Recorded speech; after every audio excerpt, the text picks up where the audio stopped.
അല്ല, പ്രസിഡന്റിന്റെ തെരഞ്ഞെടുപ്പിനെ സംബന്ധിച്ചുള്ള എല്ലാ കാര്യങ്ങളും ഔദ്യോഗികമായി പറയേണ്ടത് സംസ്ഥാന ഭരണാധികാരിയാണ്. ഒഫീഷ്യലി എനിക്ക് ഇത്തരം കാര്യങ്ങൾ പറയാനുള്ള ഞാൻ പറയേണ്ട ആളല്ല. റിട്ടേണിംഗ് ഓഫീസർ ശ്രീ നാരായണൻ നമ്പൂതിരി ഇന്നലെ നോട്ടിഫിക്കേഷൻ ഇറക്കിയിട്ടുണ്ട്.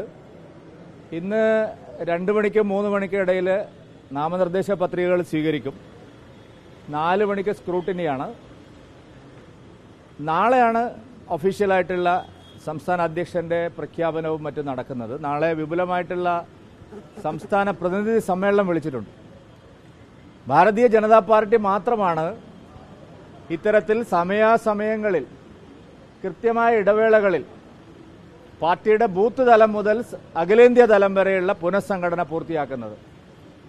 ഈ പ്രാവശ്യം കേരളത്തിന്റെ ഒരു പ്രത്യേകത, ഏറ്റവും ആദ്യം, കാരണം ഇവിടെ ഉപതെരഞ്ഞെടുപ്പുകൾ അടക്കം ഉണ്ടായിട്ടും ഏറ്റവും ആദ്യം ബൂത്ത് തലം മുതൽ സംസ്ഥാന തലം ജില്ലാതലം വരെയുള്ള എല്ലാ സംഘടനാ തെരഞ്ഞെടുപ്പുകളും കൃത്യമായിട്ട് പൂർത്തിയാക്കാൻ കഴിഞ്ഞു.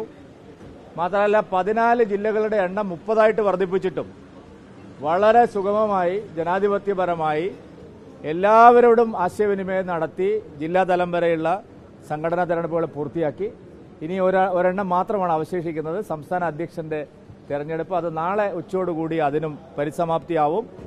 അതുകൊണ്ട് കേരളത്തിൽ ഇത്രയും സിസ്റ്റമാറ്റിക്കായിട്ട് ഇത്രയും പ്രവർത്തകരെ, ലക്ഷക്കണക്കിന് പ്രവർത്തകരെ ഇൻവോൾവ് ചെയ്യിപ്പിച്ചുകൊണ്ട് ഒരു പ്രോസസ് നടത്തിയത് ഞങ്ങൾ മാത്രമാണ്. കോൺഗ്രസിലെല്ലാം നോമിനേഷൻസാണ്. CPM-ലാണെങ്കിൽ എല്ലാം ഒരു പാനൽ അവതരണമാണ്. ഞങ്ങളെ സംബന്ധിച്ചിടത്തോളം വിശദമായിട്ടുള്ള ചർച്ചകൾ നടത്തി നാമനിർദ്ദേശ പത്രികകൾ സ്വീകരിച്ച് ബൂത്ത് തലം മുതൽ അഖിലേന്ത്യാ തലം വരെ സംഘടനാ തെരഞ്ഞെടുപ്പ് പൂർത്തിയാക്കുന്ന ഒരു പാർട്ടിയാണ്. അല്ല, എത്ര പേർക്ക് വേണമെങ്കിലും നോമിനേഷൻ കൊടുക്കാം.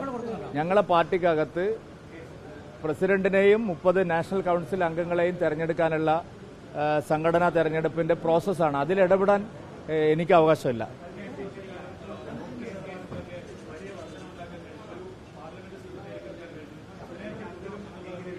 അല്ല, അതൊക്കെ നാളെ എൻ്റെ ചടങ്ങിൽ ഞാൻ വിശദമായിട്ട് പറയും ആ കാര്യങ്ങൾ. ഇന്നേ അത് പറയേണ്ട ആവശ്യമില്ല. അതുകൊണ്ട് സംഘടനാ തെരഞ്ഞെടുപ്പ് പൂർത്തിയായതിനു ശേഷം വിശദമായിട്ട് നാളത്തെ യോഗത്തിൽ പുതിയ പ്രസിഡന്റും പഴയ പ്രസിഡന്റും നാളത്തെ യോഗത്തിൽ സംസാരിക്കും.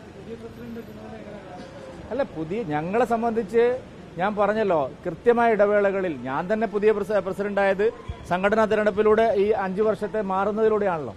അപ്പോൾ ഞങ്ങളെ പാർട്ടിക്കകത്ത് അങ്ങനെയുള്ള മാറ്റങ്ങളുണ്ട്. അതിനെ ഞങ്ങൾ എപ്പോഴും സ്വാഗതം ചെയ്തിട്ടേ ഉള്ളൂ. വളരെ അല്ല, ഞാൻ പറഞ്ഞല്ലോ, ആ പ്രോസസ്സിനെ പറ്റി എനിക്ക് പറയാനുള്ള അവകാശമില്ല. അതുകൊണ്ട് ഞാൻ നാളെ പറയാം, പൂർത്തിയാക്കിയതിനു ശേഷം നമുക്ക് വിശദമാക്കാം.